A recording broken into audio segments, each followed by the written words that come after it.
اما بعد فاعوذ باللہ من الشیطان الرجیم بسم اللہ الرحمن الرحیم۔ الحمدللہ، اللہ تعالیٰ کے فضل و کرم سے، احسان سے شعبان المعظم کی عظیم سعادتیں اور میرے آقا نبی اکرم صلی اللہ علیہ وسلم کا یہ مقدس ماہ مبارک جس کو میرے آقا جی نے اپنا مہینہ کہا ہے، وہ جلوہ فگن ہو چکا ہے۔ ہم الحمدللہ اپنی روایت کے مطابق اس مرتبہ بھی 15 شعبان المعظم کی مبارک ساعتوں میں اللہ سے بخشش اور مغفرت طلب کریں گے۔ انشاءاللہ ذکر و اذکار عبادات کا سلسلہ جاری رہے گا۔ اس سے پہلے چند روایات اور احادیث اس ماہ مبارک کی عظمت اور شان کے حوالے سے۔ حضرت سیدنا اسامہ بن زید نے نبی اکرم صلی اللہ علیہ وسلم کی خدمت میں عرض کی، یا رسول اللہ صلی اللہ علیہ وآلہ وسلم، میں آپ کو سب مہینوں سے زیادہ شعبان المعظم میں روزے رکھتے ہوئے دیکھتا ہوں۔ یا رسول اللہ، یہ ارشاد فرمائیے کہ آپ اس مہینے میں ہی سب سے زیادہ روزے کیوں رکھتے ہیں؟ میرے آقا نبی اکرم صلی اللہ علیہ وسلم نے ارشاد فرمایا، ذالک شہر یغفل الناس عنہ بین الرجب ورمضان وهو شہر ترفع فیہ الاعمال الی رب العالمین واحب ان یرفع عملی وانا صائم۔ یہ رجب اور رمضان کے درمیان وہ مقدس مہینہ ہے جس سے لوگ غافل ہیں، اور یہ وہ مہینہ ہے جس میں لوگوں کے اعمال اللہ کی بارگاہ میں پیش کیے جاتے ہیں،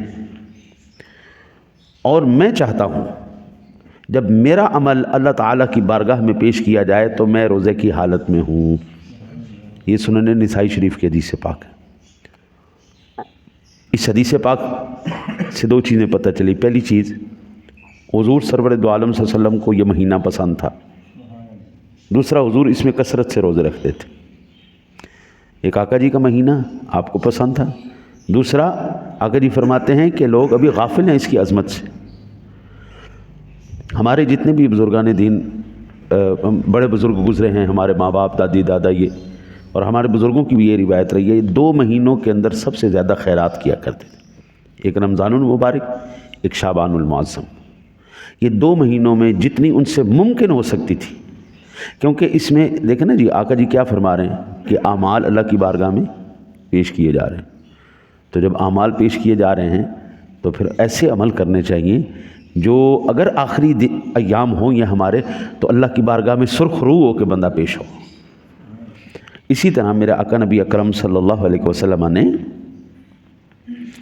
ارشاد فرمایا، حضرت انس بن مالک رضی اللہ تعالیٰ عنہ فرماتے ہیں، کان رسول اللہ صلی اللہ علیہ وسلم یصوم فلا یفطر حتی نقول ما فی نفس رسول اللہ صلی اللہ علیہ وسلم ان یفطر العام ثم یفطر فلا یصوم حتی نقول ما فی نفسہ ان یصوم العام وکان احب الصوم الیہ فی شعبان۔ رسول اللہ صلی اللہ علیہ وسلم مسلسل روزے رکھتے، یہاں تک کہ ہمیں گمان ہوتا کہ رسول اللہ صلی اللہ علیہ وسلم اس سال روزے نہیں چھوڑیں گے۔ پھر آپ کبھی روزے چھوڑ دیتے، یہاں تک کہ ہمیں گمان ہوتا کہ آپ صلی اللہ علیہ وسلم اس سال روزے نہیں رکھیں گے۔ جب حضور نبی اکرم صلی اللہ علیہ وسلم کو سب سے زیادہ شعبان کے روزے پسند تھے، آقا جی پورے سال کے اندر جب آپ کا ارادہ ہوتا آپ روزے رکھ لیتے، جب ارادہ تو چھوڑ دیتے، لیکن سب سے زیادہ جو ہم نے حضور کو دیکھا ہے وہ شعبان المعظم میں روزے رکھتے ہوئے تھے حضور سرور۔ اما جی عائشہ صدیقہ طیبہ طاہرہ ام المؤمنین آپ فرماتی ہیں کہ کانا احب الشہور الی رسول اللہ صلی اللہ علیہ وسلم ان یصوم شعبان ثم یصلہ برمضان۔ رسول اللہ صلی اللہ علیہ وسلم کو تمام مہینوں میں شعبان کے روزے زیادہ پسند تھے، یہاں تک کہ اسے رمضان سے ملا دیا کرتے۔ لہذا ہمیں بھی آقا جی علیہ الصلوۃ والتسلیم کی محبت کے تقاضے کے پیش نظر ماہ شعبان المعظم میں اپنی استطاعت اور اپنی اعمال صالحہ اور روزوں کی کثرت کرنی چاہیے۔ بالخصوص میں آپ کو عرض کروں، یہ اس مرتبہ ہماری الحمدللہ خوش نصیبی ہے، آج نہیں تو کل انشاءاللہ ہمارا قرآن پاک تفسیر سے مکمل ہو جائے گا۔ میں نے بجائے اس کے آج ہماری روایت کے مطابق ہم 11ویں شریف کرتے تھے، آج صرف ہم دعا کر دیں گے، لیکن یہ لنگر شریف اور باقاعدہ پروگرام بھی ہم 15 شعبان میں لے جائیں گے، اور وہ بھی میں انشاءاللہ آپ کو قرآن و حدیث سے اس کے بھی میں سارے فضائل عرض کروں گا۔ ابھی صرف مطلقاً اس ماہ مبارک کی فضیلت کے بارے میں جو آقا جی کے فرامین ہیں وہ میں آپ کی بارگاہ میں عرض کر رہا ہوں، اس لیے کہ بھائی یہ اتنے مقدس ایام چل رہے ہیں۔ آقا جی فرماتے ہیں یغفل الناس، لوگ ابھی اس سے غافل ہیں، لوگوں کو ابھی اس کی قدر کا پتہ نہیں۔ انشاءاللہ تعالی العزیز 13 تاریخ کو ہے نا جی آپ کا، 13 تاریخ کو امجد بھائی کی والدہ مرحومہ کا بھی پروگرام ہے۔ آج ٹھیک ہے، آج ان کا چہلم ہے انشاءاللہ ظہر کے بعد۔ یہ جس طرح اپنی والدہ کے لیے ایصال ثواب کروا رہے ہیں، جس کی حیثیت ہو وہ لازمی کروائے۔ یہ بڑے خوبصورت ایام چل رہے ہیں، اور اس کا سب سے بہترین طریقہ کار یہ ہوگا، اجتماعی ہو جائے گا نا تو اور زیادہ مزہ آئے گا۔ 15 شعبان المعظم میں آپ شریک ہوں، عبادت بھی ہو جائے گی، ذکر و اذکار بھی ہو جائیں گے، اور انشاءاللہ جو ہم قرآن پاک ختم کریں گے ان ساتھیوں کی حوصلہ افزائی بھی ہو جائے گی۔ ٹھیک ہے جی۔ میرے آقا نبی اکرم صلی اللہ علیہ وسلم نے ارشاد فرمایا، میری عائشہ روایت کر دی، شعبان الشہر و رمضان شہر اللہ و شعبان الشہر المطہر و رمضان المکفر۔ شعبان میرا مہینہ ہے، رمضان اللہ تعالیٰ کا مہینہ ہے، شعبان پاک صاف کرنے والا مہینہ ہے، اور رمضان خطاؤں کا کفارہ ہے۔ اس مہینے میں اللہ ہمیں پاک صاف کرتا ہے، اور رمضان المبارک کے مہینے میں خطاؤں کا کفارہ فرماتا ہے۔ ماہ شعبان المعظم کی تعظیم میں میرے آقا جی کریم علیہ الصلوۃ والسلام نے فرمایا، شعبان شہری فمن عظم شہرا شعبان فقد عظم امری ومن عظم امری کنت له فرطا ودخرا یوم القیامہ۔ شعبان میرا مہینہ ہے، جس نے ماہ شعبان المعظم کی تعظیم کی یقیناً اس نے میرے حکم کی تعظیم کی، اور جس نے میرے حکم کی تعظیم کی قیامت کے دن میں اس کا پیش رو ہوں گا اور اس کے لیے بھلائیوں کا ذخیرہ کروں گا۔ شعب الایمان کی یہ روایت ہے۔ حضرت جی اس سے بڑی کیا خوش نصیبی ہے کہ آپ کا رہنما آپ کا نبی ہو جائے، آپ کو آگے ہے نہیں، بڑی شان ہے، بڑی شان ہے ان کی۔ میں صرف سمجھانے کے لیے عرض کر رہا ہوں، بندے کو راستہ نہ پتہ ہو تو بندہ کسی سے راستہ پوچھے تو وہ بتانے کی بجائے نا وہ کہے اچھا چل یار میں آگے لگتا ہوں تو آ جا، میں آگے لگتا ہوں نا تو آ جا، تو کتنی خوش نصیبی ہوگی امتی کی۔ آقا جی علیہ الصلوۃ والتسلیم کی ذات گرامی آگے آگے ہوں گے، ہم ان کے پیچھے پیچھے انشاءاللہ تعالی العزیز چلیں۔ اور آقا جی کیا ارشاد فرمانا ہے کہ اس دن وذخرن یوم القیامہ، میں اس کے لیے نیکیوں کا ذخیرہ کروں گا۔ حضور اس کے لیے نیکیوں کا، حضرت جی یہ تو بات ہی ختم ہوگی نا، کمال ہی ہو گیا نا جی، کہ جس شخصیت کے لیے، جس شخص کے لیے حضور نیکیوں کا ذخیرہ فرمائیں۔ اللہ اکبر، اللہ اکبر۔ آقا جی کے در انور سے ایک نیکی بھی نصیب ہو جائے تو کائنات کے ہر شے سے ہمیں بھائی عزیز ہے، اور در مصطفیٰ سے ہمیں مل رہا ہے، پھر کیا بات ہے، در مصطفیٰ سے ہمیں خیرات بھی ملے اور در خدا تک وہ لے کے بھی جائیں، رہنمائی بھی فرمائیں۔ سبحان اللہ۔ میرے آقا نبی اکرم صلی اللہ علیہ وسلم نے فرمایا کہ شعبان لتعظیم رمضان، تعظیم رمضان کے لیے شعبان کے روزے ہیں۔ ٹھیک ہے جی۔ اور ام المؤمنین امیر عائشہ صدیقہ طیبہ فرماتی ہیں، ما رأیت رسول اللہ صلی اللہ علیہ وسلم استکمل صیام شہر قط الا رمضان وما رأیتہ فی شہر اکثر منہ صیاما فی شعبان۔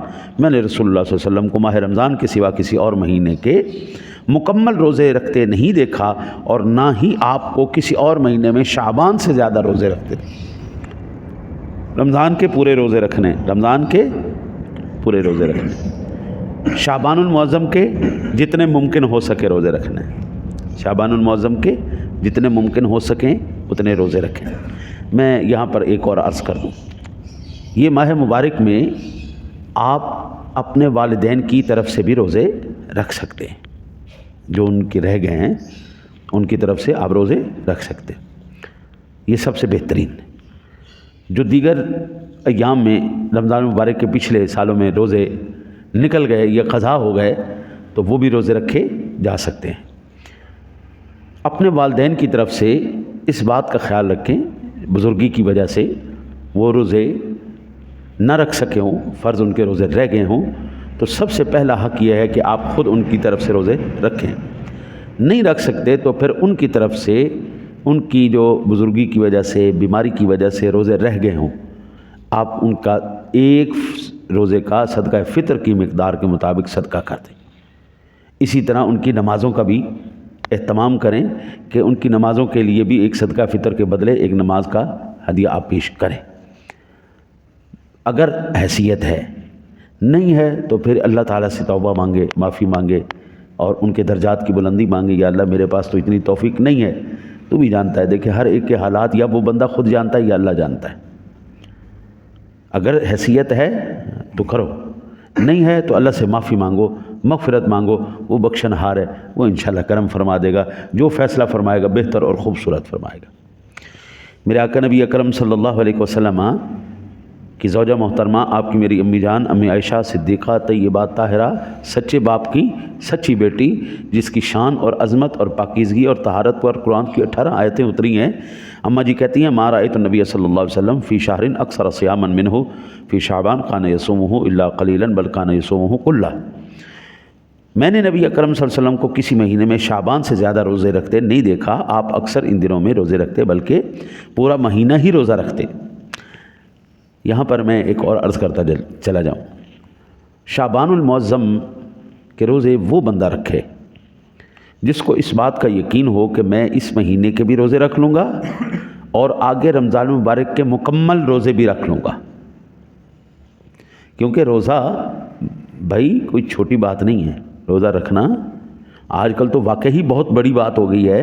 آج کل کا نوجوان، آج کل ہمارا سوچ اور معاشرہ ایسا ہو گیا ہے، اچھے بھلے چنگے بھلے لوگ روزہ نہیں رکھتے، اچھے بھلے لوگ، کوئی بیماری بھی نہیں، اور اللہ کی قسم روزہ رکھنے سے کینسر شدہ لوگوں کو بھی اللہ شفا دے دیتا ہے، تو لوگ پھر بھی روزہ چھوڑ دیتے ہیں۔ مجھے نہیں سمجھ میں آئی، کوئی بہانہ نہیں چلے گا، کیوں کہ جو ذات آپ کو حکم دے رہی ہے نا، وہ ذات دل میں اٹھنے والے خیال سے بھی واقف ہے، تو پھر ہم مکر کریں یا ہم بہانہ بنائیں جھوٹے بہانے، اس کے آگے نہیں چلے گا، وہ جانتا ہے۔ تو شعبان المعظم کے وہ بندہ روزے رکھے جو یہ کمزوری بھی برداشت کر لے، اور آگے جو ماہ رمضان مبارک کے مکمل روزے رکھنے ہیں ان کی کمزوری بھی برداشت کر لیں۔